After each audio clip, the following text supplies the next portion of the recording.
Hey guys, welcome to my channel Anushreya ముచ్చట్లు. ఈ rainy season start అయ్యాక వర్షాలు పడుతుంటే ఈవినింగ్ టైంలో కంపల్సరీ ఏదో ఒకటి తినాలనిపిస్తుంది కదా.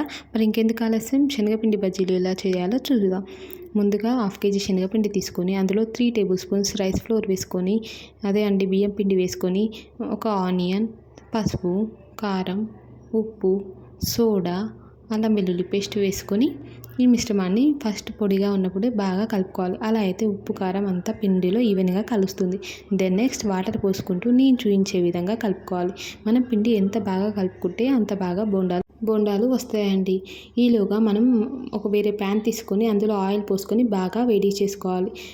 ఆయిల్ బాగా వేడెక్కాక నేను చూపిస్తున్న విధంగా పిండి అయితే ఈ కన్సిస్టెన్సీలో రావాలండి.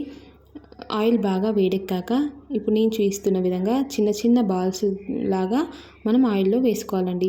ఇలా అయితేనే బజ్జీలు మంచిగా సాఫ్ట్గా ఉడికిపోతాయి, క్రిస్పీగా ఉంటాయి.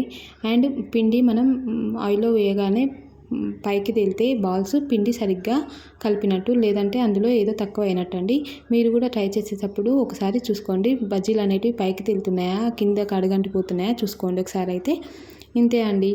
ఇలా స్టవ్ సిమ్ ఫ్లేమ్లో పెట్టుకొని మంచిగా ఈవెన్గా అన్నీ కుక్ చేసుకుంటే బజ్జీలు అనేటివి గోల్డెన్ బ్రౌన్ కలర్ వచ్చే వరకు సిమ్లోనే కుక్ చేసుకోవాలి. ఇలా అయితేనే బజ్జీలు చాలా టేస్టీగా క్రిస్పీగా వస్తాయి.